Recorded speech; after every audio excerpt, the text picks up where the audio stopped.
Well, brethren, last time we started a multiple part sermon series on the subject of biblical gender roles.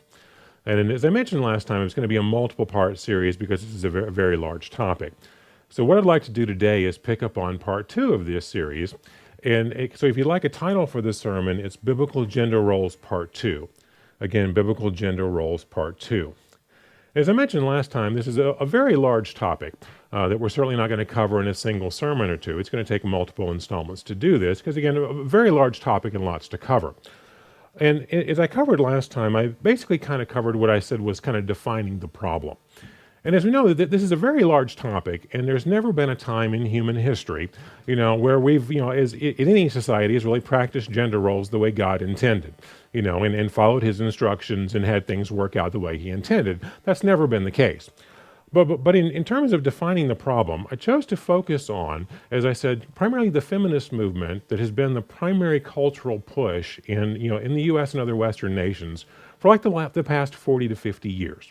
And again, the reason I kind of focused more in establishing the foundation for that is because this has been the primary pervasive issue in our culture over the last several decades. As I demonstrated last time, we see this, throughout our entertainment all the time, in our educational system, just very pervasive in our culture. And as it stated, as I quoted last time, the stated objective of this movement has been literally the removal of biblical gender roles from our entire culture. It hasn't been just try to get us off track a little bit, but again, to completely remove the concept. And the way it's done that is basically, you might say, through a two-pronged approach. The whole cultural push that it has brought about is really been, again, two different ways of approaching this.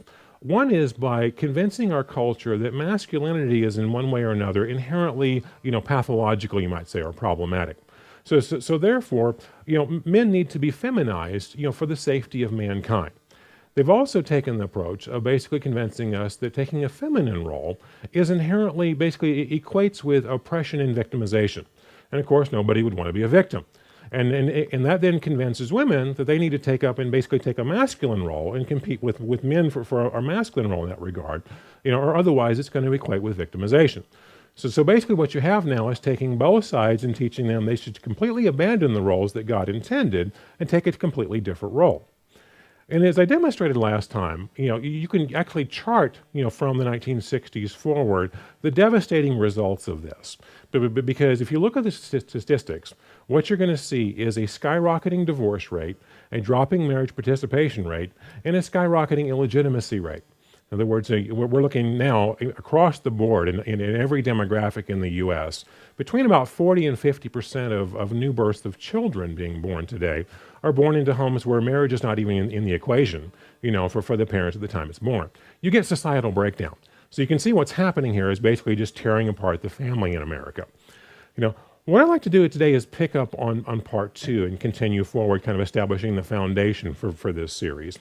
Because as I mentioned, the objective here that they've gone about approaching this subject is not just teaching us and brainwashing us to basically try to take these roles out of our culture. They basically also tried to demonize anyone who would ever even suggest that the biblical gender roles, as God defines in the Bible, is a good idea and something we should follow. And one of the core philosophies that's put across to basically demonize anyone who would talk about this idea is based upon the concept of equality. Now, you'll see this idea of equality very extant in our culture today. As I mentioned last time, it's the sales pitch not only for the feminist movement, for socialism, for multiculturalism. It is very pervasive in the philosophies of our culture today.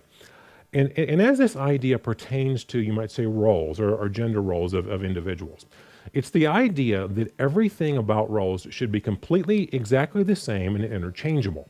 And if it's not equally interchangeable in every way possible, well, that's viewed as inequality. And that therefore, based upon this philosophy, equates with the idea that someone must be being victimized or oppressed because they're being cheated out of equality. And again, it's a very flawed idea. And what we're also going to see as we go through this sermon, it's oftentimes a very cherry-picked idea. But I'll get back to that later, of exactly what that means. But first of all, I think we need to understand that this concept of equality, again, defined from the idea that everything about roles are exactly interchangeable and exactly the same. That not being the case is somehow some grave injustice of inequality, is a very flawed idea. Because first of all, I want you to see that that is not how God works with people. It is very common in terms of how God works with people, and again, much larger than just the roles of men and women, to place people in different roles for different purposes with different responsibilities and different parameters around those roles. And we'll also see that typically every role comes with an upside and a downside. And we can't look at it from a cherry-picked point of view. In other words, just selectively pulling, a certain point of, a piece of facts to create a narrative. But let's first of all, again, just look at the idea that this is very common of how God works with people. He doesn't place everyone in interchangeable, exactly the same roles. So let's turn over first of all to 1 Corinthians chapter 12 and just see a general principle of how God works. And because he's explaining here in 1 Corinthians 12, this is the Apostle Paul, talking about how God works with the church. We're going to start in 1 Corinthians chapter 12 in verse 12. For as the body is one and has many members, but all members of that body, being many, are one body, so also is Christ. For by one Spirit we are all baptized into one body, whether Jews or Greeks, whether slaves or free, and have all been made to drink into one Spirit. For in fact the body is not one member, but many. If the foot should say, because I am not a hand, I am not of the body, is it therefore not of the body? And if the ear should say, because I am not an eye, I am not of the body, is it therefore not of the body? If the whole body were an eye, where would be the hearing? And if the whole were hearing, where would be the smelling? But now God has set the members, each one of them, in the body, just as he pleased. And if there were all one member, where would the body be? But now indeed there are many members, yet one body. And the eye cannot say to the hand, I have no need of you, nor again the head to the feet, I have no need of you. No much more, these members of the body which seem to be weaker are necessary. And these members of the body which we think to be less honorable, on these we bestow greater honor. And our unrepresentable parts have greater modesty. But our presentable parts have no need. But God composed the body, having given greater honor to that part which lacks it, and that there should be no schism in the body, and that the members should have one and the same care for one another. And if one member suffers, all the members suffer with it. And if one member is honored, all the members rejoice with it. Now you are of the body of Christ and members individually. And God has appointed these in the church, first apostles, second prophets, third teachers, after that miracles, then gifts of healings, helps, administrations, varieties of tongues. Are all apostles? Are all prophets? Are all teachers? Are all workers of miracles? Do all have gifts of healing? Do all speak with tongues? Do all interpret? But earnestly desire the best gifts, and yet I show you a more excellent way. Now, if you notice in those last couple of verses, he's asking a lot of rhetorical questions. The answer to every one of them is obviously no.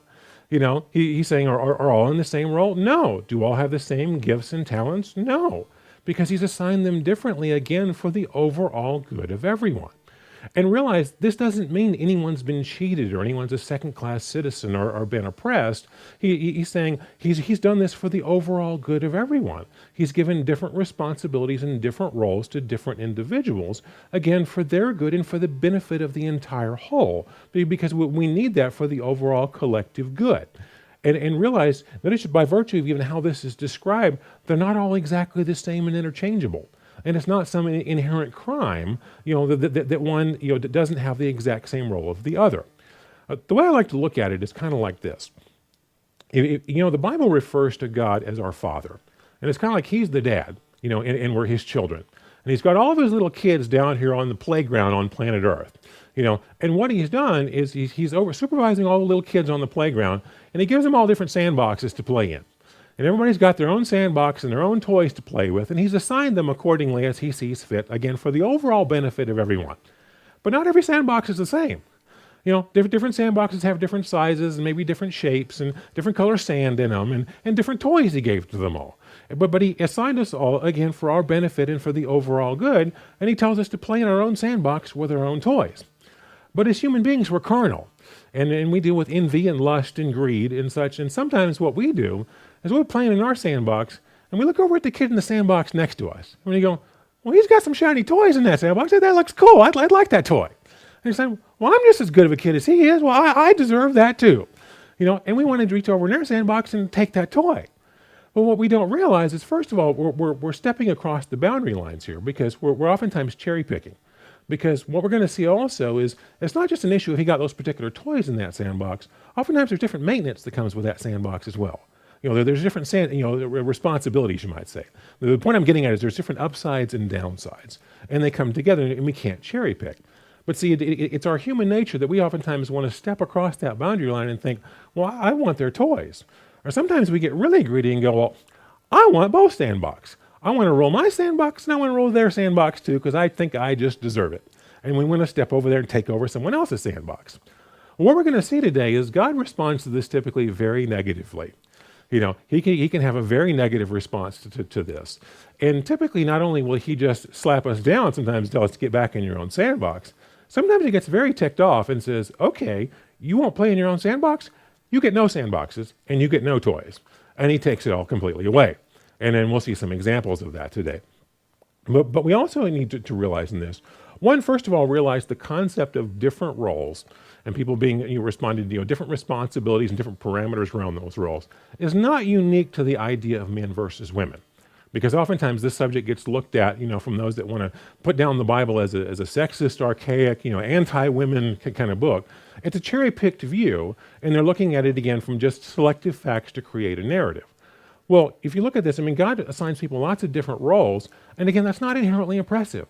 That's for the overall good of everyone. And we need to play according to the roles that God has given us and how he's assigned that. Because again, the consequences of that can be severe. But we also need to realize the basic human tendency to cherry pick. And what I mean by that is oftentimes, is like, to use the analogy, we'll look over at someone else's sandbox and why we want the benefits they have. And oftentimes what we want to do is we want to grab the benefits. We're not so concerned about the downside. You can keep the downside, just give me the perks. That's oftentimes how we tend to look at it. But with roles, there oftentimes comes an upside and a downside, and they come as a package. So let's first of all notice this as a biblical principle. Turn over to Mark chapter 10. It's Mark chapter 10 and verse 35. Again, Mark 10 and verse 35. What we're going to see here is a conversation that James and John, oftentimes referred to as the sons of thunder because of their personality, they're making a request here to Jesus Christ.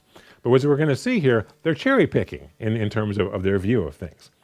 It says in verse 35, then James and John, the sons of Zebedee, came to him saying, Teacher, we want you to do for us whatever we ask. That's a loaded way to start a conversation. I want you to do whatever I want.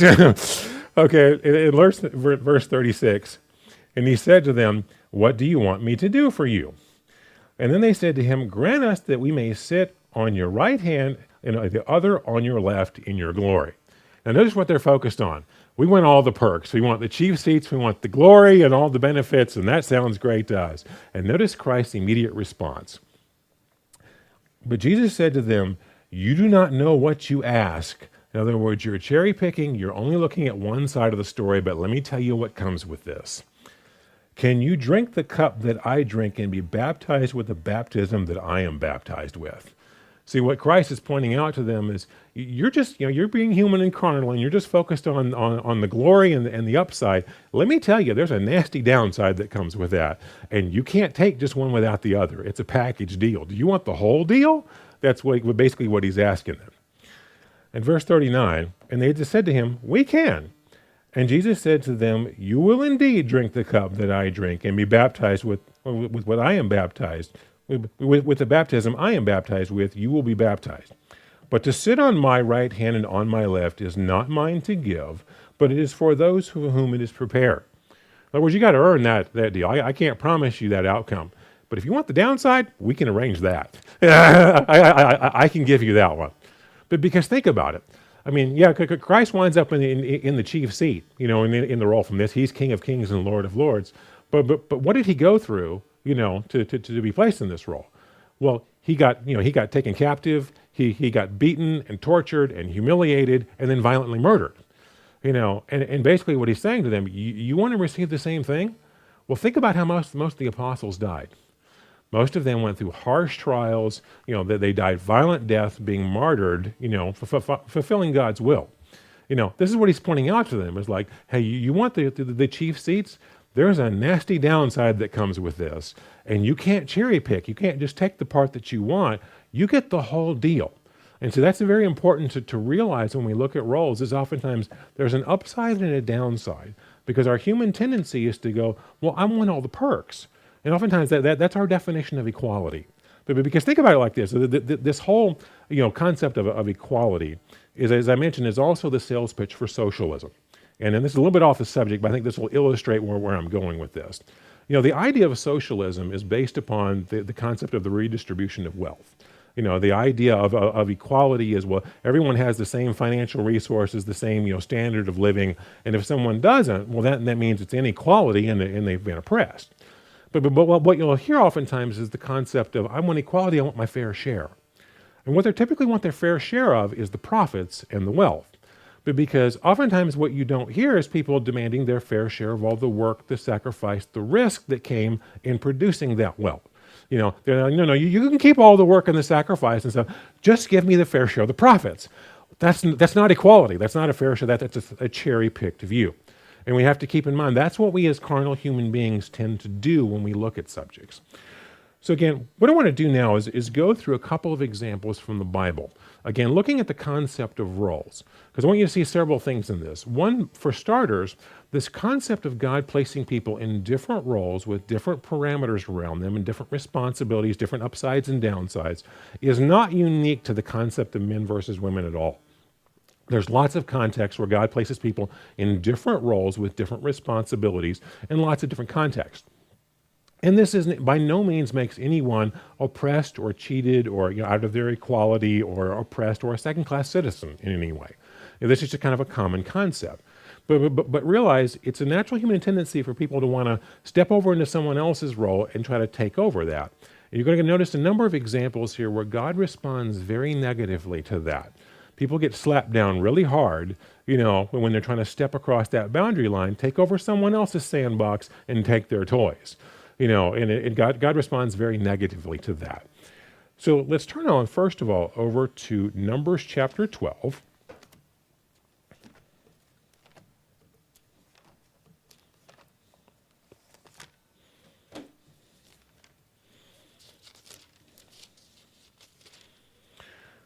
Numbers chapter 12, we'll start in verse 1 here, and we're going to go through probably a very familiar story to a lot of us here. This is the story of Miriam and Aaron questioning Moses. And what we're going to see here as we go through this, all three of these people have very specific roles that God has placed them in. They're all in spiritual leadership roles that God has designated for all of them.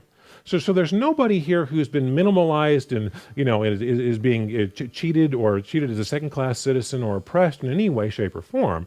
But that doesn't justify them stepping across those boundary lines and trying to take someone else's role and try to take over their sandbox, basically. We're going to see God responds to that very negatively. Let's notice now in Numbers 12 and verse 1. Then Miriam and Aaron spoke against Moses because of the Ethiopian woman whom he had married, for he had married an Ethiopian woman. And they said, Has the Lord indeed spoken only through Moses? Has he not spoken through us also? And the Lord heard it. I notice that this is the dialogue between Miriam and Aaron. They're saying, well, aren't we in leadership roles too? Don't we have just as much right? Now we're going to notice a little bit later, there's some truth to that claim. Because they are both in designated leadership roles, that God has placed them in. So their claim of does God work through us too? Yes, he does. So there's validity to that. That doesn't justify them trying to step across the line of Moses' role, because this is what they get slapped down for. They're basically trying to say, well, aren't we equal? Aren't we just as good to tell him what to do? And they're trying to step over into Moses' role and tell him how to run his life. And God doesn't respond to this very well at all. So notice here in verse 4, And suddenly the Lord said to Moses, Aaron, and Miriam, Come out here, you three, to the tabernacle of meeting. So the three came out. And the Lord came down in the pillar of cloud and stood in the door of the tabernacle and called Aaron and Miriam. And they both went forward. And then he said, Hear now my words. If there is a prophet among you, I, the Lord, make myself known to him in a vision, and I speak to him in a dream. Not so with my servant Moses. He is faithful in all my house. I speak with him face to face, even plainly, and not in dark sayings. And he sees the form of the Lord. Why then were you not afraid to speak against my servant Moses? See, what's happening here is God's reaching down and slapping their hands, saying, this is not your sandbox. These are not your toys. You need to get back in your own sandbox and play with the toys I gave you, because you have no business here and you are overstepping your boundary lines. But because basically what's happening is they've decided, well, aren't we equal? Don't we get just as much? Aren't we just as good as he is? But they're trying to step over and take over Moses' role. And God is not a fan of this. And notice what has happened here. So let's pick up here in verse 9. So the anger of the Lord was aroused against them, and he departed. And when the cloud departed from above the tabernacle, suddenly Miriam became leprous, as white as snow. And Aaron towards Miriam, and there she was a leper. And so Aaron said to Moses, O my Lord, please do not lay this sin on us, in which we have done foolishly, in which we have sinned. Please do not let her be as one dead, whose flesh is half consumed, and when he comes out of his mother's womb. Now, honestly, whenever I read this story, I have to chuckle a little bit that Aaron's jumping in, pleading for mercy for her. Because I'm sure he's concerned about his sister, but realize he was involved in the crime as well, and he's been corrected as well. For all he knows, he's getting leprosy next, So of course he wants her to get mercy. He wants this to go away because for all he knows, he's about to get leprosy too, So let's pick up again here in verse 13. So Moses cried out to the Lord, saying, please heal her, O God, I pray. And then the Lord said to Moses, if her father had but spit in her face, would she not be shamed 7 days? And let her be shut out of the camp 7 days, and after that she may be received again. So Miriam was shut out of the camp 7 days, and the people did not journey on until Miriam was brought in again. Now we're going to come back here in a minute and talk about the concept of why she might have been the person singled out to get the leprosy. Because you notice that they were both involved in the crime, they both get corrected, but she gets singled out for the harsh punishment. We're going to come back to that in a minute. But first of all, remember, as we started off with this, they both mention, does the Lord not work through us too? Aren't we important too? Aren't we in leadership roles? Don't we get our say? Well, I want you to realize, for starters, there's some truth to that statement. Because there's nobody here who's been marginalized or who's a second-class oppressed citizen in this scenario. All of them have very important roles. Again, that doesn't justify them trying to take over Moses' role, but they all have, again, very significant roles that they're placed in. So let's notice, first of all, let's turn over to Exodus chapter 15, and let's notice the roles that both of them have been placed in.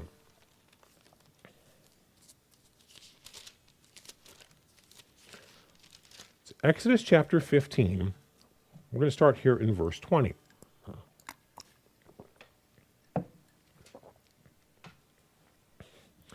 So then Miriam the prophetess, the sister of Aaron, took the timbrel in her hand, and all the women went out after her with timbrels and with dances. And Miriam answered them, sing to the Lord, for he has triumphed gloriously. The horse and its rider he has thrown into the sea. Notice it directly mentions here that Miriam is a prophetess. So again, when she makes when they make the claim, doesn't God work through us too? Well, yes, yes, he does. They're both in leadership roles as well. Again, that doesn't justify their actions. But I want you to see here is that nobody's a downtrodden second-class citizen who's been marginalized. They both have significant roles, but that doesn't justify them stepping across the line and trying to take over somebody else's role. You got to play in your own sandbox with your own toys. But it's also noticed in Exodus 28, the same thing is true of Aaron. He's in a very significant role as well. It's Exodus chapter 28, and we'll start here in verse 1. It says, now take Aaron your brother, his sons, and his sons with him from among the children of Israel, that he may minister to me as priest. Aaron and Aaron's sons, Nadab, Abihu, Eleazar, and Ithamar.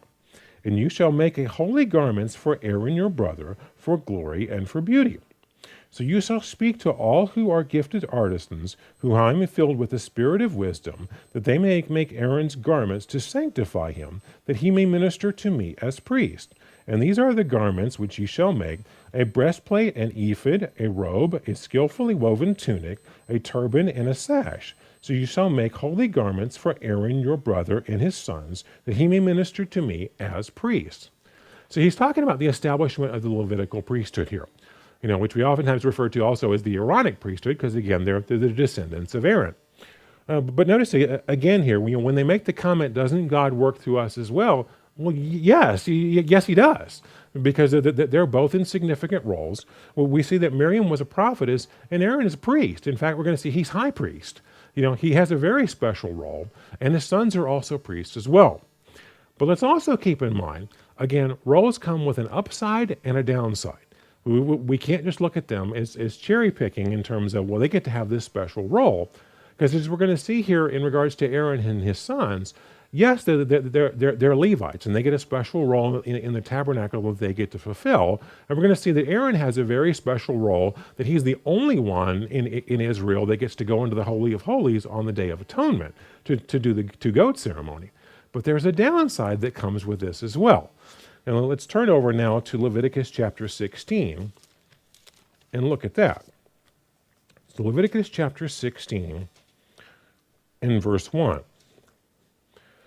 says, Now the Lord spoke to Moses after the death of the two sons of Aaron, that they offered profane fire before the Lord and died. Now notice this, in fulfilling their roles as priests, they didn't follow God's instructions the way he wanted them to, and they got killed for it. So it wasn't just the issue of, well, yeah, they're the priesthood and they get to do the special role in the tabernacle. They're also the guys who get to get killed if they do it wrong. As you can see, as a general rule, God takes the point of view to whom much is given, much is required. In other words, if he gives special responsibilities, there's oftentimes a downside, an accountability that comes with that. And we can't just look at it as, well, oh, they get all the perks, and they get this special role. No, they also get to die if they do it wrong. And we can see this is true of Aaron's role as well, because Aaron is the high priest. Now, the high priest was the only individual who got to go into the Holy of Holies, and he got to do it just once a year on the Day of Atonement, because the instructions were very specific. You can't go in there any other time. You can only do it on this day, and you can only do it according to these instructions. And Aaron is the guy, again, gets the special privilege of doing all this. He's also the guy who gets to die if he does it wrong. It's a package deal. Let's notice in verse 2. And the Lord said to Moses, Tell Aaron your brother not to come at simply any time into the holy place inside the veil before the mercy seat, which is on the ark, lest he die. For I will appear in the cloud above the mercy seat. So notice here, he's given this and told you can come only on this one day. If you do it any other time, I'm going to kill you. So again, he gets the privilege of doing it. He also gets to die if he does it wrong. Well, it's not just a matter of the timing, it's also the details of how he's supposed to do the job.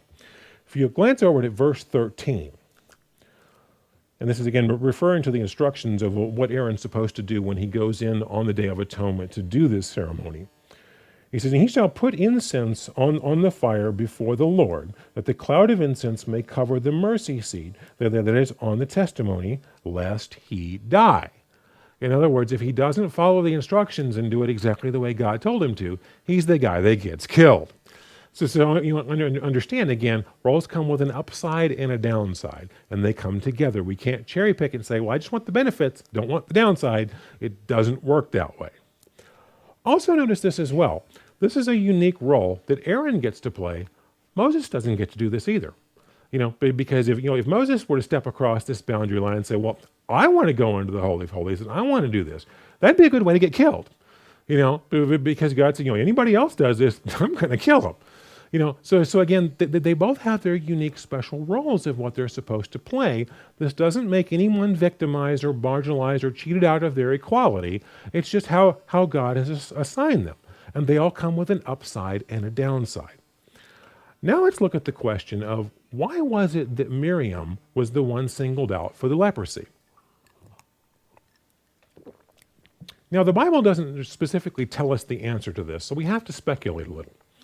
But as we notice, I mean, the Bible directly tells us it was Miriam and Aaron who were both questioning Moses. They both were guilty of the crime, and when God comes out and has the conversation and slaps them both down for it, he's addressing both of them.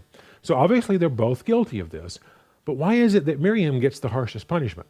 She gets the leprosy, she gets kicked out of the camp for a week, and not Aaron. Well, some of the most common speculation I've heard throughout my life is that, well, maybe she was the ringleader. Maybe she was kind of leading the charge to go down this road and therefore more accountable in that regard. That's possible. We can't prove that. But again, that's often speculated. Let me add a little more speculation here that I think we can demonstrate a little more clearly. Because again, in terms of the ringleader, we can guess at that, but how do you prove that? But I think one of the things that we can demonstrate from the Bible is the concept of cherry picking. Because think about it like this.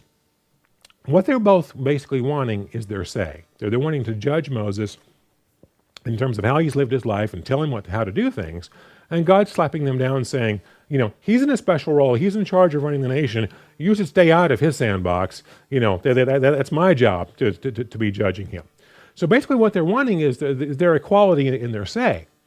But think about it. To whom much is given, much is required.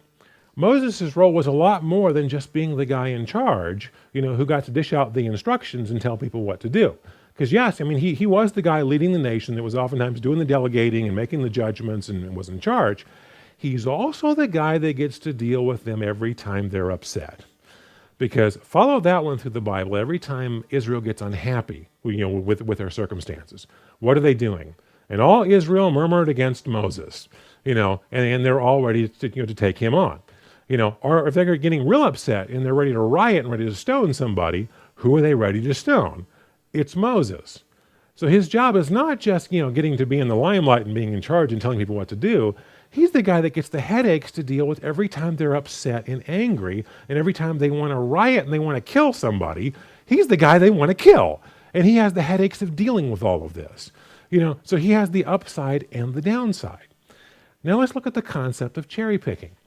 Because if you follow the examples throughout the Old Testament where this kind of thing is mentioned, where all of Israel gets upset and they're murmuring against Moses and they're all upset, there's a number of times you're going to see Aaron's name mentioned as well. It's going to say all of Israel murmured against Moses and Aaron. In other words, they kind of lump them together. So even though, again, this doesn't justify Aaron trying to step into Moses' role, he is taking a good bit of the flack of the leadership, responsibility that Moses is as well, by virtue of the fact that he's mentioned. There's not one time in the Bible when Miriam's name is ever mentioned in that context. You never see a situation where all of Israel was upset and they're murmuring against Miriam. That's never mentioned. Or they're all upset and they want to stone somebody and Miriam's the one they want to throw the rocks at. That never happens once. So what she's doing here is, she wants her equality, she wants her say. Doesn't God work through us? I want to tell Moses how to do his job. She's not taking the flack. So she's doing the most cherry picking. But also notice this, and again, I'm not picking on Miriam, that this is just human nature. But notice also, when they want their say and they want to tell Moses how to do his job, well, doesn't God work through us too? Aren't we as good enough? We want our equality here. Do you ever see any example in the Bible where all of Israel's upset and they're ready to stone Moses, and Miriam's standing up and going, "Oh, wait a minute, doesn't God work through me too? Aren't I just as deserving of all your anger and your hostility as him? Don't I deserve the rocks thrown at me too? Aren't I good enough for that?" You never see that because, again, that's human nature. We generally don't fight for our equality for the downside. We want the perks. You can keep all the people angry. I just want my say. It doesn't work that way. Because the point is, oftentimes, as human beings, we want to cherry pick and we want to take, just the part that's beneficial to us. You can keep the downside. Or sometimes if we want to characterize ourselves as a victim, well, we look at all the downside and we don't, we kind of ignore the benefits we might receive. Again, it's human nature to want to cherry pick in that regard. So again, some of this is speculation, but again, you can demonstrate from the Bible that Miriam was never receiving, she's never mentioned for sure. I mean, you can definitely show that. She's never mentioned receiving the downside of this. And again, that's my opinion and speculation, but I suggest that's probably why God singled her out for, the leprosy. Is like, okay, you want the whole package? Let me show you the downside. This is what comes with it. You can't just get your say and not have the other side with it as well. Let's also notice a couple other examples in the Bible, as you'll see here, people have stepped across boundary lines like this of their roles and how God responds to it. Because you can see with Miriam and Aaron, they basically just got kind of slapped down and told to get back in their own sandbox. But what we're going to see here is a couple of examples where God's judgment upon people after they do this is not just getting them back in their own sandbox, it's taking the sandbox they have away from them. Because he gets very upset at times when people step across this. But turn over to 1 Samuel chapter 13. We're going to see the example here of Saul and Samuel. Now, King Saul is the first king of Israel, and his role is to be basically the civil leader of the nation. Again, another thing I want you to notice in this story, there are no marginalized, downtrodden victims here. No one's a second-class citizen. We're dealing with two individuals with very significant roles they have, but there's still the concept of God says, I've given you the sandbox, I've given you these toys, you need to play in the sandbox I gave you. Don't be stepping over trying to take over someone else's role. Because that's what happens here. Because we have Saul and Samuel, and Saul is the civil leader of the nation as the king. Samuel is a prophet, and his role is to be a spiritual leader. And again, there's different responsibilities, different parameters they're both given. And where Saul messes up here is what we're about to read, is he tries to step over into Samuel's sandbox and take on his responsibilities. And that doesn't turn out very well for him. Let's turn over to 1 Samuel 13 and verse 1. So Saul reigned 1 year, and when he had reigned 2 years over Israel, Saul chose for himself 3,000 men of Israel. 2,000 were with Saul in Michmash and in the mountains of Bethel, and 1,000 were with Jonathan in Gibeah of Benjamin. And the rest of the people he sent away, every man to his tent.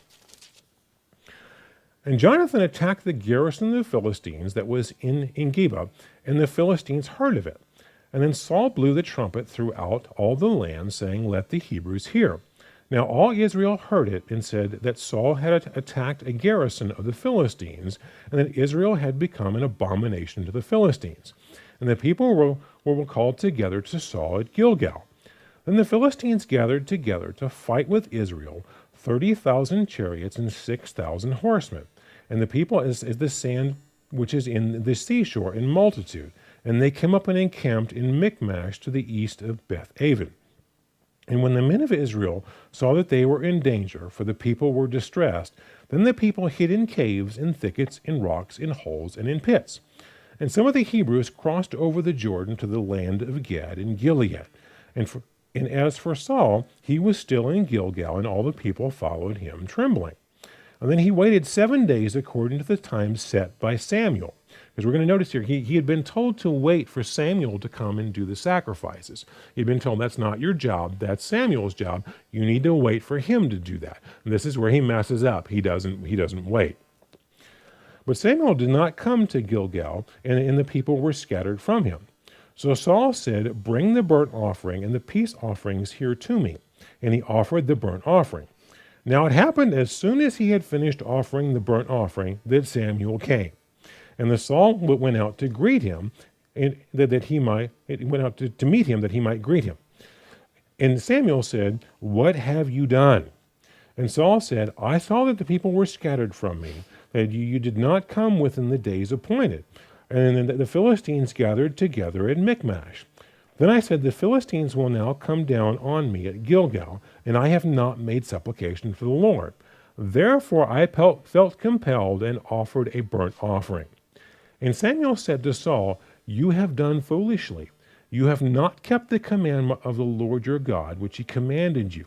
For now the Lord would have established your kingdom over Israel forever. But now your kingdom shall not continue. And the Lord has sought for himself a man after his own heart, and the Lord has commanded him to be commander over his people, because you have not kept what the Lord commanded you. I notice he was told to wait, and he doesn't. I mean, yes, Samuel doesn't show up exactly when he was expecting him, But again, he was told, this is not your sandbox. These are not your toys. It's not your job to be doing the sacrifices. That's going to be Samuel's role. Well, he doesn't respect that. And he steps across the line and thinks, well, I can do that too. Well, God doesn't respond to this very well. He gets very upset with him. But notice what happens here. He says, you could have had your line, and all of his descendants be the kings of Israel throughout generations. But because he blew it with this, God says, no, I'm not going to replace you with David. So if you notice what happens here, basically, Saul's got his own sandbox and his own toys to play with, and he steps over and wants to take part of Samuel's sandbox. Well, what happens? He doesn't just get slapped down and told to get back into his own sandbox. He ultimately loses his own sandbox, because that could have been passed down throughout his generations. And what happens after he dies is now David becomes king and a totally different line takes over. So you can see there's some harsh punishments here because he didn't respect the boundary lines. But again, notice once again here, this whole concept of equality as it's put across in our society doesn't even fit. Because again, their roles are unique and different. No one's being cheated, no one's being oppressed. They just have unique and different roles. But stepping across it and thinking I can take someone else's role, God doesn't respond well to that. We have to play within the sandbox that God has given us. Now I want to ask a few questions here just to illustrate a point. And I'm even going to call these irrelevant questions because we're going to see that they're kind of bring up some irrelevant issues here. But I think you'll understand here in a minute why I'm kind of demonstrating this. But I want you to see this in an example that's off the subject. As you notice here, Saul gets in a great deal of trouble for stepping over into Samuel's role in doing sacrifices. So does this mean that Saul's not smart enough to do sacrifices? That he's not capable enough, he's not a good enough person to do it, or he's not physically capable of doing it, or offering sacrifices is just too complicated and he can't figure it out? Is any of that what we're saying here? Of course not. These are irrelevant questions. We can trump up emotionally based issues associated with that, but think about this practically. Can he kill an animal and do sacrifices? Well, if he can lead an army into hand-to-hand combat, the way that they fought back then, I think it's pretty safe to assume he can take an animal and slaughter it and do a sacrifice. Is he not smart enough to figure out how to do it? I don't think he really needs a PhD in how to sacrifice animals to do it. None of that's the issue. It's not even relevant. The issue here is God had told him, this is not your role. This is Samuel's role. I've given this role to Samuel. So in other words, we can try to make up arguments here to say, well, he's being cheated and oppressed and it's inequality. It's all irrelevant because the issue is God has assigned Saul his role, and it was a very meaningful role. And he's assigned Samuel a different role. And he said, you need to play in the sandbox I've given you and with the toys I've given you. And don't be crossing the lines because I've told you not to do that. And again, this had nothing to do with oppressing anyone or treating anyone as unimportant or a second-class citizen. Well, let's notice here as another example here. Let's turn over to 2 Chronicles 26.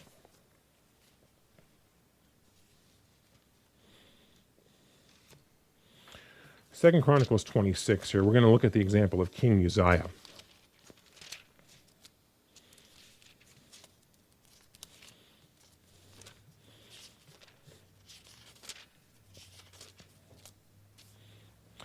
Second Chronicles 26 and verse 16.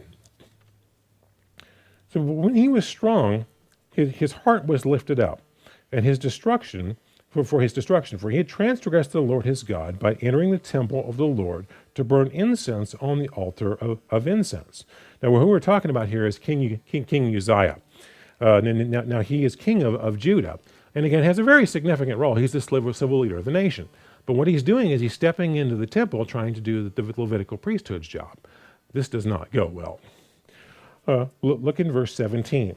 So Azariah, the priest, went in after him, and with him were 80 priests of the Lord who were valiant men. And they withstood King Uzziah and said to him, It is not for you, Uzziah, to burn incense to the Lord, but for the priests, the sons of Aaron, who are consecrated to burn incense. Get out of the sanctuary, for you have transgressed, and you shall have no honor from the Lord God. Then Uzziah became furious, and he had a censer in his hand to burn incense. And while he was angry with the priest, leprosy broke out on his forehead before the priests in the house of the Lord, beside the incensive altar. And Azariah, the chief priest, and all the priests looked at him, and there on his forehead he was leprous. So they thrust him out of that place, and indeed he was hurried to get out, because the Lord had struck him. And King Uzziah was a leper until the day of his death. He dwelt in an isolated house because he was a leper, for he was cut off from the house of the Lord. And then Jotham his son was over the king's house, judging the people of the land. Now notice that once again we're dealing with individuals here, both in designated leadership roles. Everybody has an important function to fulfill. But Uzziah gets it in his mind, hey, I'm going to go take over their sandbox because I think I'm just as good as they are, and I'm equal, and I'm going to go do that. What he does is he steps across the line and tries to take the Levitical priesthood's job. God does not care for this. And what does he wind up doing? He winds up losing his own sandbox, essentially. Because you see, he winds up with leprosy, and it says his son had to reign in his place from them. Well, he winds up basically losing the role that he had. Rather than being happy with what God had given him, he loses everything. This didn't work out very well for him. So once again, let's ask some irrelevant questions. Is this saying that Uzziah is not capable enough? He's not smart enough to figure out how to burn incense? He's not physically capable of doing it. It's just too complicated for him to figure out? Well, of course not. I mean, how complicated is it to burn some incense? He doesn't need a PhD in burning incense. I'm sure he can physically, muster the job, and he's physically capable of doing it. None of that's the issue. The issue is he's been told, this isn't your role. This has been set aside for the Levitical priesthood, and this is their role, and you shouldn't be stepping across this. And see, that's what he gets in trouble for. And that's what we need to understand. When God assigns people different roles, again, it's not about, putting someone down that they're a second-class citizen or they're not capable of it. He's just saying, this is what I've assigned to this person. This is what I've assigned to this person. They both have upsides and downsides that come with them, and he expects us to respect that. Now, with this foundation in mind, let's get back to some material more directly relevant to the concept of biblical gender roles. Turn back over to 1 Timothy chapter 1. Actually, 1 Timothy chapter 2. We're now going to look at some scriptures that you might say are rather controversial in our culture today. Not necessarily so much within the Church of God, but again, when you talk about these types of concepts from the Bible in our culture today, one of the first things you'll get up is, well, this is inequality and this is oppression, and you must think women are second-class citizens and you're for their oppression, is one of the things that will typically come up. And I want you to see here that this has nothing to do with anyone being a second-class citizen. It's simply about God assigning people different roles and assigning them different responsibilities. And we have to keep in mind, again, roles come with an upside and a downside. So notice here in 1 Timothy 2, verse 11, it says, let a woman learn in silence with all submission. I do not permit a woman to teach or to have authority over a man, but to be in silence. For Adam was formed first, then Eve. And Adam was not deceived, but the woman being deceived fell into transgression. Nevertheless, she will be saved in childbearing if they continue in faith, love, holiness, and with self-control. Now again, just mentioning these kind of concepts, in today's culture could quickly start an argument. But one of the first things you need to realize about this particular scripture to understand what it's saying is this is specifically referring to offices of leadership within the church. Because we're going to see here in a minute when we compare this to 1 Corinthians chapter 14. It makes some very similar comments, but you're going to see the words in church, were referred to in that scripture. Because, it talks about teaching and having authority there. Again, what it's referring to is, again, offices of leadership within the church. Because if you look, and we don't take the time to do it, but if you look at the qualifications for the ministry in the New Testament offices of the ministry and leadership in the church, one of the qualifications that you will see listed is the husband of one wife. Now, it's kind of difficult for a woman to be the husband of one wife. So that kind of shows you right there, this is a role that's specifically designated for men. It's not something that God's saying that this is for men, this is not for women. This has nothing to do with saying that women are not smart enough to know how to know their Bible or to study it or to have insights there. I can tell you many times in my life, in discussions I've had with women I've talked to, who have taught me interesting things, that they've seen interesting insights that they've dug out of the Bible that I'd never even considered. I've been in a number of conversations where at times, I literally had your jaw falling open when someone mentioned something and you go, wow, I never thought of that. And that's happened to me a number of times talking to women.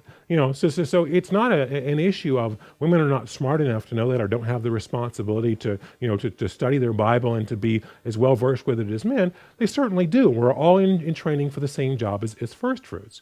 He's saying that he's assigned the responsibilities of leadership and teaching in the church. That's a role he's given to men. It's the same thing as dividing, the role of the king versus the priesthood or something. It's just that's how God has assigned the roles. So understand it has nothing to do with making anyone a second-class citizen. Now, let me also address one other thing. In verse 15 here, I'll just say, throughout my lifetime, I've heard what I'll just bluntly call some very goofy ideas attached to verse 15 here. Because if you read this verse, it says, "Nevertheless, she will be saved in childbearing if they continue in faith, love, and holiness with self-control." And some of what I will call goofy ideas I've attached to this is sometimes people have taken the viewpoint of somehow this is saying that women are more inherently flawed than men, and like the act of childbearing somehow redeems them from this, and a woman's value is therefore attached to childbearing. That has nothing to do with what this verse is saying. This verse is referring back to Genesis 3, verse 15. And I don't take the time to turn there. But notice, first of all, that this verse talks about she and then they. She is referring to Eve, who is referred to in the prior verses. They is referring to all mankind. Because, it's referring to, Eve was the first one who sinned, who took a part of the forbidden fruit. But when it's talking about childbearing, it's referring to the fact that Christ would be a descendant of hers. Because if you read Genesis 3:15, it talks about the seed, descending from the woman. Well, the seed is Christ. And Christ is the one who redeems all mankind. But that salvation is conditional. So that's why it says, if they continue in faith, love, holiness, and self-control, because it requires overcoming. So that's what that's referring to. It has nothing to do with saying women are more flawed inherently than men. But if you turn over to 1 Corinthians chapter 14, we'll see a similar concept referred to here. It's 1 Corinthians 14 and verse 33. It says, "For God is not the author of confusion, but of peace, as in all the churches of the saints. Let your women keep silent in the churches, for they are not permitted to speak, but they are to be submissive, as the law also says. And if they want to learn something, let them ask their own husbands at home, for it is shame for women to speak in church." Now again, please notice the words "in church" in these verses here.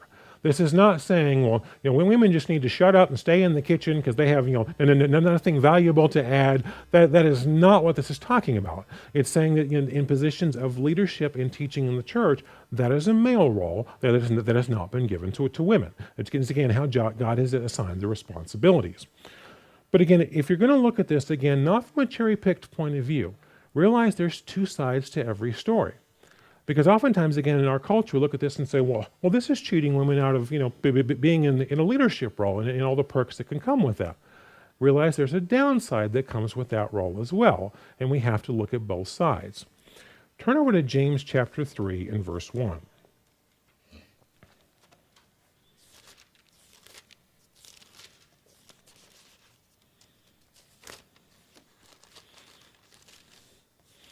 Because I mentioned before, God takes the point of view to whom much is given, much is required. In other words, if I've given a lot of person, I also require a lot from that individual. It's not just about receiving perks. There's two sides to the story. In James chapter 3, verse 1, he says, "My brethren, let not many of you become teachers, knowing you shall receive a stricter judgment." In other words, they may get the leadership role. They also get the response, the accountability, and sometimes dealing with the flack, as you might say, kind of like Moses' role. When I said, Moses got to be the guy in charge and delegating the responsibilities, he also got to receive all the negative emotion and all the upset when people were unhappy, and he got to deal with those problems. And let me just give you a couple of real-life examples. And I'll admit up front, these are kind of severe examples, but these are real-life situations because I knew the people involved in all of these scenarios. But just to demonstrate that being in a leadership role can have kind of, you might say, a significant downside as well. It's not just being in charge and getting to teach. Sometimes it's dealing with some severe problems. Now, both of these happened about 20 years ago or more. But this first example happened it was in a congregation, I want to say about 100 people or more. It was kind of sizable for today's standards. And there was a local elder who was up giving announcements one day. He didn't have the sermon that day. He was just assigned for giving announcements. And this was in the summer of the year. And in the course of giving the announcements, he's talking about the church's summer camp they're having that year and a number of the teenagers in the congregation that would be attending the camp. And he starts kind of listing out, well, this kid and this kid and this kid are going to be a part of it. And he's not really working off of a list. He's kind of popping off the top of his head, remembering the names. Well, he happens to miss one of the names. And it wasn't anything on purpose. It was just, he just kind of forgot to mention one particular teenager's name as he's listing it. Well, it just so happened that the one teenager he forgot to mention, the parents of this individual, just to put it bluntly, were kind of combative, argumentative kind of individuals.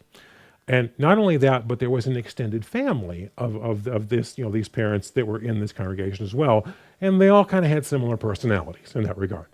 There was also some history that had led up to this, where some other things that had happened with this elder kind of rubbed them wrong. But again, knowing all the parties involved, a number of the issues were kind of about as significant as, forgetting to mention their kid's name, in going to summer camp. Well, the elder gets done making announcements. He steps down and goes back to his chair towards the back of the hall. Before he even gets to his chair, the parents meet him there, and they want to talk because they're upset and offended, that their kid, because they took it very personally, like he did this on purpose as a personal insult to their child. Well, they pull him out in the parking lot because they want to talk about it and talk about it right now. Well, within a few minutes, this elder finds himself standing out in the parking lot with not only the parents in front of him, but kind of surrounded by the extended family. And they are all severely upset with him over the situation. And again, there was more history than just this particular example. But this wasn't just a conversation of, I don't understand why you did this and you kind of hurt my feelings, and having a rational conversation. This very quickly escalated into kind of a screaming situation, where they're all berating him, screaming at him. At least at one point, the father of the teenager was threatening him with physical violence. I ought to just punch you out, and this kind of thing is what this conversation escalated into. This elder found himself, for a lot of the rest of the sermon time of services, standing out in the parking lot, just trying to apologize for anything that he could, trying to fall on his sword to calm down this situation, that was escalating with an entire family around him. Now, again, this is a severe example, but I want you to see both sides of the picture, because we can't just look at it like, well, this is cheating, women out of being in a leadership role. Yeah, it's not just behind the podium teaching. You might be out in the parking lot being screamed at and threatened with physical violence. Speaking of violence, let me give you another example. This situation actually happened to a church host. It wasn't an actual elder of a congregation. And again, I admit these are both severe examples, but I'm picking them out for that reason. This was in a congregation, again, about 20 plus years ago. It was a small congregation that primarily worked off of videotapes, that were sent from their headquarters organization. And they were primarily just the sermon that was being sent there. So locally, a lot of times they would do, their opening and closing hymns and, song leading and, the prayers and sometimes sermonettes as well. And the host of the congregation kind of made these assignments and organized these other activities. Well, there was one particular couple in the congregation where the husband had not been asked to be a part of, the song leading and things of that nature. Well, his wife took this very personally. Got very upset and thought it was a personal offense for them in that regard. Well, she got into a heated discussion with the host as to why, her husband had not been a part of that, and she was greatly offended by this. This escalated to the point she literally punched the host in the face in the church hall. It wasn't during services, but it was at services. I mean, again, this is a very severe example, and I acknowledge that is such. But I just want you to see that, being in a leadership role, there's two sides to this. We can't cherry pick the views. Because yes, it may be like, he's excluding women from being behind the podium and being teachers. He's also excluding you from being out in the parking lot getting screamed at or punched in the face. So you have to realize that there's two sides to the story, and we can't just cherry pick the views. Let's also look at one other scripture that's oftentimes, again, very controversial or argued about on the subject of gender roles here. Turn to 1 Corinthians chapter 11. 1 Corinthians chapter 11 and verse 2. Now we're going to come back to this chapter later in this series as we go into more detail about the roles of men and women. But just to kind of cover what we're going to address today, it's 1 Corinthians 11 and verse 2. Now I praise you, brethren, that you remember me in all things and keep the traditions as I've delivered them to you. But I want you to know that the head of every man is Christ, and the head of woman is God, and the head of Christ is God. Now notice here, it's referring to, and this primarily in terms of gender roles plays out in marriage, where the husband's given the leadership authority role in the family. But again, you mentioned this, and oftentimes what happens, that's inequality. Well, that's oppression. Well, notice here, it talks about God the Father being the head of Christ. Is Christ a second-class citizen in the God family? Does he have an insignificant, oppressed role at all? He's creator of all. He's King of kings, Lord of lords, and Savior of mankind. That's pretty significant. He has a very meaningful, very significant role. By virtue of the fact that the Father is head and has authority over him, doesn't marginalize his role. And there's also another role, and there's a lesson for this in husbands as well. How does God the Father treat Christ? Does he treat him as someone who just needs to shut up and stay in the kitchen and not have a role? No, not at all. They have a very collaborative relationship. He very much honors Christ's role and values that and is treated with great respect, in terms of how they interact with each other. But again, there is this issue of the Father being head. And you see a number of times where Christ is said he's submitting to the Father when the Father has made the final call on things. But again, that doesn't make Christ insignificant. But it's important to realize with this whole issue of being head, again, there's two sides to this story. Because oftentimes looked at, well, he gets the say, he gets the primary role. There's also another side that comes with that. Let's not cherry pick. Let's turn over to Genesis chapter 3.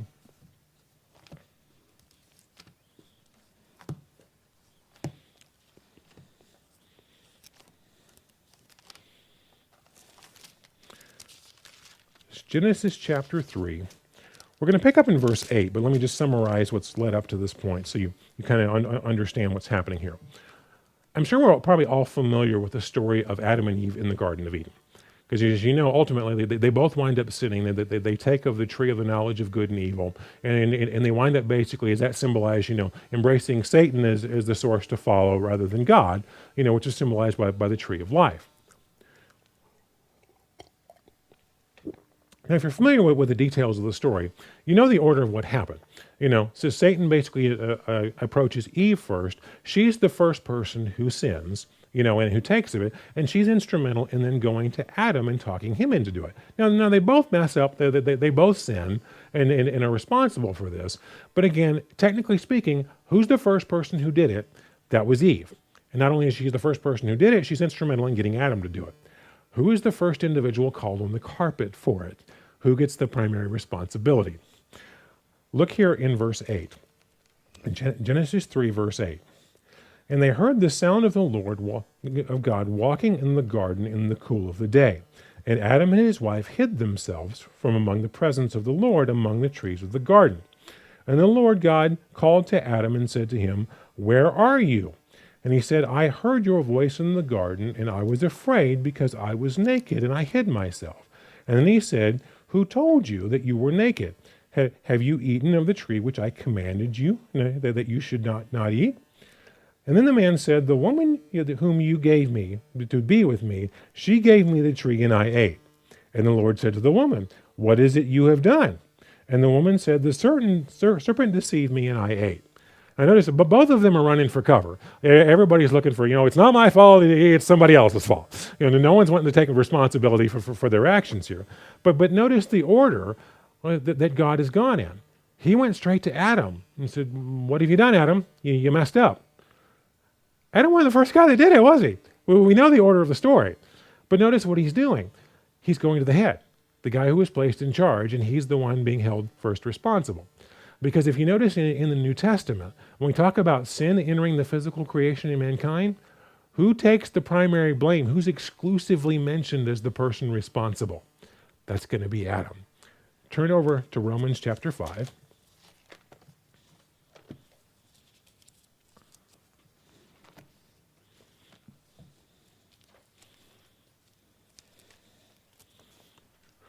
Romans chapter 5 and verse 12.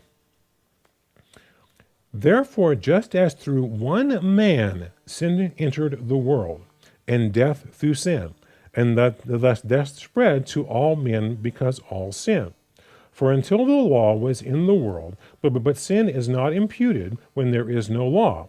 Nevertheless, death reigned from Adam to Moses, even over those who had not sinned according to the likeness of the transgression of Adam, who is the type of him who was to come.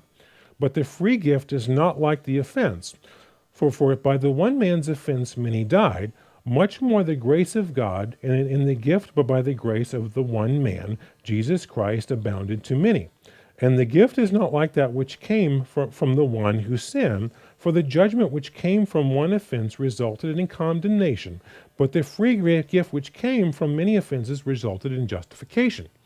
For if by one man's offense death reigned through the one, much more also those who receive abundance of grace, all the gift of righteousness, will reign in life through the one Jesus Christ. Therefore, as through one man's offense judgment came to all men, resulting in the condemnation, even so through one man's righteousness the free gift came to all men, resulting in justification of life. For as by one man's disobedience many were made sinners, so also one man's righteousness many will be made righteous. Notice here it's talking about, sin entered the physical creation through one man, and who's mentioned? Adam. Who technically was the first human who sinned? Eve. But you notice her name's not mentioned. She's not being held up for this. Because, think about it. Who is the head of the team? Think about it in terms of, if you're on a work team, and you're given a particular responsibility, and that team doesn't deliver, or something goes wrong, and they mess up their responsibility, who's the person who tends to get blamed the most for it? It's the manager or the team leader, isn't it? It's the person who's made as the head.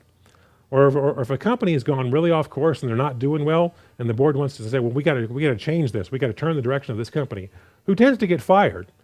That's the president or the CEO, isn't it? It's the person who's placed in charge. They go, he's accountable, even though there's lots of other folks under him that messed up as well. We're going to remove the head and fire him and then put somebody else in. That's kind of what's happening here.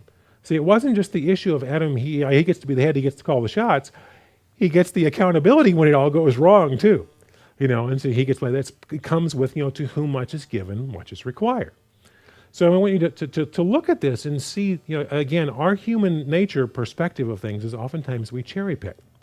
Because oftentimes in our culture today, people will look at the subject of the Bible, specifically as it deals with gender roles. And again, they're coming from this whole perspective of equality. And then they look at, the Bible is this outdated, ancient, sexist, anti-women book. And what they're going to do is a very cherry-picked view. They're going to typically look through the Bible and find anything that is, you might say, a perk or a right or an upside, you might say, that men receive that maybe women don't. Or they're going to take anything that is you might say, a kind of a downside that women receive that men didn't, and say, see, inequality. It's oppression, but oftentimes it's a cherry-picked view. And they're not looking at both sides of the picture. Because, just to cover one other concept here, turn over to Deuteronomy chapter 20. Because, oftentimes, particularly in looking at the Old Testament, what will happen is people will go through and again, kind of cherry pick all the views of any particular rights or privileges that men had that women didn't, and say, see, this is oppression and inequality. Oftentimes, one of the things that you don't hear, is one of the issues that is, one you might say one of the downsides that women didn't have to deal with, and that's the issue of military service and war. To turn over to Deuteronomy 20, verse 1.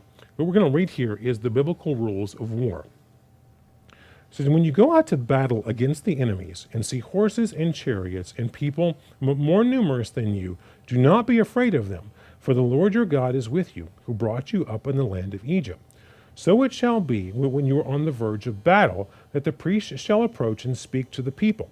And he shall say to them, Hear, O Israel, today you are on the verge of battle with your enemies. Do not let your heart be faint, and do not be afraid. Do not tremble or be terrified because of them. For the Lord your God is he who goes with you to fight for you against the enemies to save you. And the officers shall speak to the people, saying, What man is there who has built a house and who has not dedicated it? Let him go and return to his house, lest he die in the battle and another man dedicate it. And what man is there who has planted a vineyard, who has not eaten it? Let him also go and return to his house, unless he die in the battle, and another man eat of it. And what man is there who has been betrothed to a woman, and who has not married him? Let him go and return to his house, unless he die in battle, and another man marry her. And the officer shall speak further to the people, and say, What man is there fearful and faint-hearted? Let him go and return to his house, and let the heart of his brethren faint like his heart. Now notice here, it never says any rules for the women in regards to going to battle. They weren't required to do that. War is an ugly thing.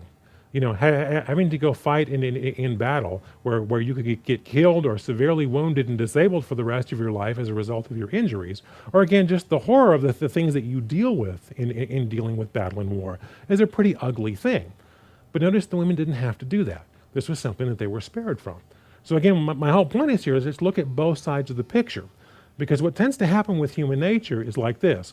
Well, I'm okay with missing out on the war part. They can take the battle and the risk in their lives and they getting killed. That's okay. Just give me the rights and the perks that they've got. That's my view of equality. I don't want both sides.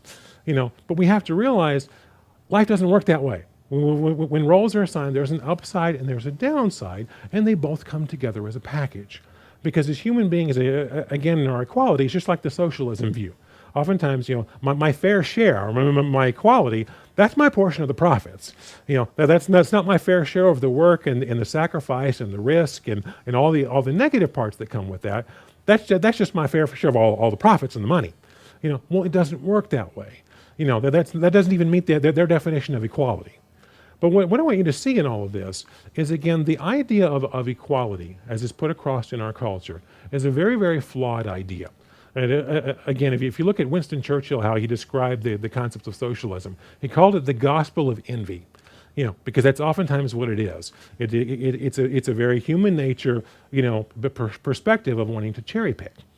And I just thought it was important for us to establish this as a foundation as we go forward in looking at this and realizing that the cultural indoctrination that we've received on this subject has very much skewed our perspectives and our views on the subject. And I think that's important to look at. And again, I've established a lot of the foundation of establishing this sermon series, looking at, again, the primary cultural indoctrination that has infested our culture over the last several decades. And as we go forward looking at this subject, we're going to look first at the role of men and then at the role of women, and we'll certainly cover other angles and other ditches that we can be in. But we're about out of time today. So again, next time we'll pick up in part 3, looking specifically at the role of men. So I'll just close today by saying tune in next time for Biblical Gender Roles Part 3.